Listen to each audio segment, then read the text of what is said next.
Il y a fort longtemps, au cœur d'un royaume baigné de lumière et de promesses, un prince légitime naquit sous d'heureux auspices. Son père, le roi juste et bon, régnait avec sagesse et bienveillance, veillant sur son peuple comme un berger veille sur son troupeau. Le royaume prospérait, les champs donnaient en abondance, les forêts regorgeaient de gibier, et les rivières charriaient l'or des montagnes. Mais l'ombre vint troubler cette harmonie. Un homme, assoiffé de pouvoir, un seigneur ambitieux et envieux du trône, ourdit un complot. Dans une nuit de trahison, il renversa le roi juste, usurpant le trône par la ruse et le fer. Le peuple, pris de stupeur et d'effroi, n'osa se révolter. Il assista, impuissant, au renversement de son roi bien-aimé. Quant au jeune prince, seul obstacle à la légitimité de l'usurpateur, il ne pouvait être tué sans soulever l'indignation des anciens alliés du roi défunt. Alors un sinistre enchantement fut tissé autour de lui, un sommeil artificiel, figé hors du temps. L'enfant ne grandirait plus, son esprit resterait endormi, incapable de revendiquer son héritage. Et l'usurpateur prétendait régner, dans l'attente que le roi atteigne l'âge de raison. Mais les années passèrent, et tout le monde finit par oublier l'ancien roi et son héritier. Le royaume fut plongé dans l'oubli, et dans une nuit qui ne voyait plus le soleil se lever. Toute personne qui vivait dans ce royaume se retrouva victime d'une sorte de sortilège. Ils étaient suffisamment réveillés pour accomplir les tâches qui leur incombaient, pour obéir aux ordres, mais pas assez pour se souvenir du roi, ni pour voir dans quelle situation terrible il se trouvait. Dès lors, le royaume entra en décrépitude. L'usurpateur, avide de conquête et avide de pouvoir, lança guerre après guerre, vidant les coffres et épuisant les hommes. Les terres, autrefois fertiles, devinrent stériles sous le poids des impôts et de la négligence. Le peuple, affamé et misérable, vivait sous le joug d'un monarque cruel, dans une sorte de rêve éveillé, un songe, tandis que, dans les souterrains du palais, le vrai roi dormait encore. Mais tous ne furent pas totalement dupes. Parmi les nobles et les sujets du roi, certains, restés loyaux aux valeurs du règne disparu, enquêtèrent et, grâce à des indices laissés ici ou là, perçurent des bribes de la vérité. Ils comprirent que le souverain en place n'était qu'un parasite, une marionnette des puissances étrangères et des factions internes avides de pouvoir. Il dirigeait son royaume par orgueil et vanité, par avidité, tout en étant soumis à des forces qui orientaient tour à tour son action. Tantôt un roi étranger, tantôt un seigneur puissant du royaume, tantôt une femme qui l'avait séduit. Dans une valse ininterrompue de passation du pouvoir, le royaume n'avait aucune direction et courait à sa perte. Il fallait agir. Mais comment renverser un tyran qui s'entourait de gardes dévoués, de pièges magiques et d'un réseau d'espions veillant à étouffer toute rébellion? Dans l'ombre, la résistance s'organisa. Un groupe de fidèles, le Conseil, composé à la fois de sages et d'anciens conseillers du roi défunt, soutenu par un groupe de moines et d'artistes, ainsi que par des guerriers et des paysans, entreprit la plus périlleuse des quêtes, retrouver l'héritier, briser le charme qui l'emprisonnait et l'éveiller à son destin. Car il savait que seul le vrai roi pourrait rassembler les cœurs dispersés et rendre au royaume son unité perdue. Pour cela, il était crucial de bénéficier de l'aide d'un homme juste, un mage, sage et vertueux, qui seul avait le pouvoir de briser l'enchantement et savait comment accéder à sa chambre.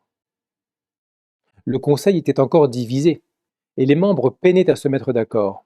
Alors, une partie du conseil, discrètement, envoya un jeune et preux chevalier quérir l'aide de cet homme que l'on nommait l'intendant. Sa quête fut longue et semée d'embûches.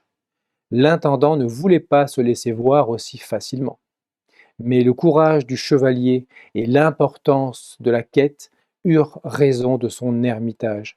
Il se rendit secrètement au château, et son autorité suffit à unifier définitivement le conseil.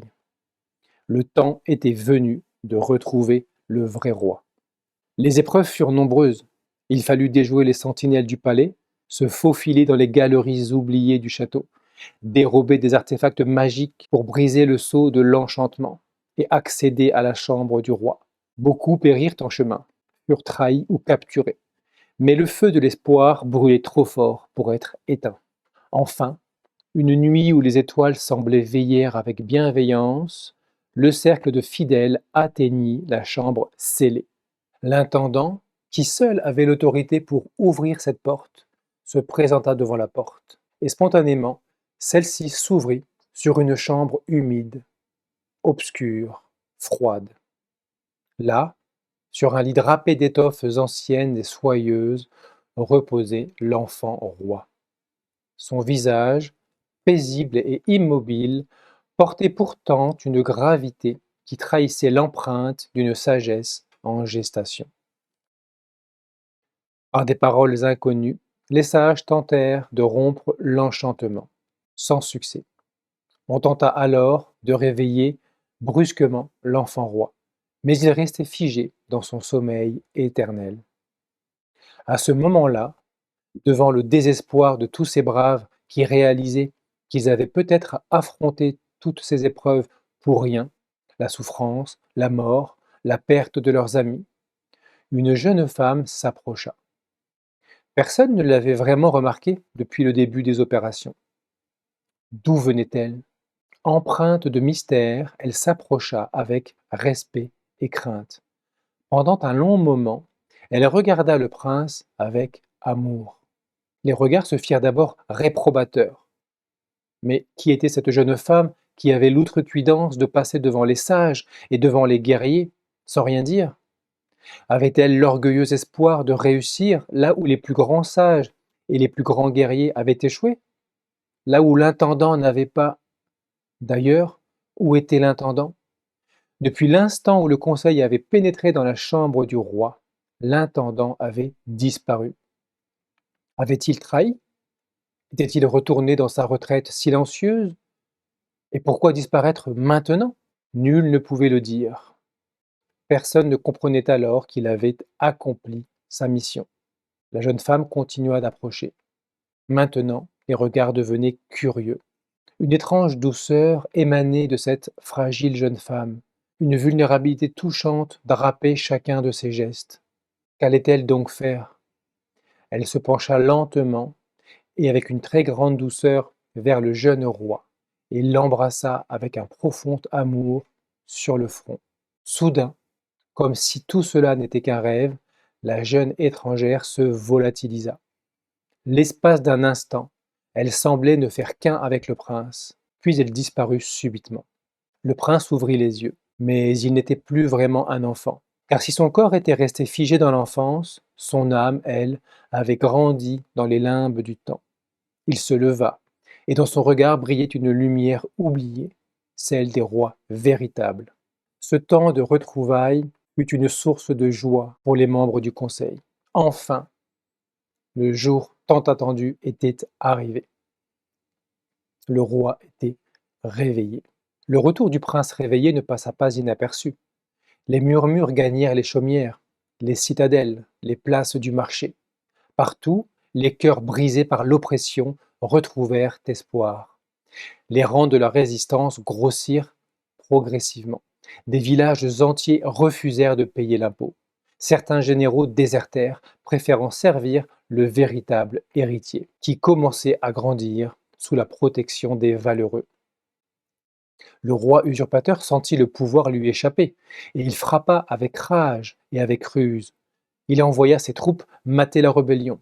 Il promit richesses et titres à ceux qui trahiraient le prince. Mais il était trop tard, car la justice, lorsqu'elle s'éveille, est une marée que rien ne peut contenir. Vint enfin le jour de la bataille décisive. Le prince, désormais un jeune roi prêt à assumer son destin, mena ses troupes avec vaillance. Le combat fut rude, mais la conviction et l'amour du peuple surpassèrent la brutalité et la ruse du tyran. L'usurpateur, isolé et trahi par ses propres alliés, fut renversé. Le vrai roi s'assit enfin sur le trône. Son règne ne fut pas sans embûches.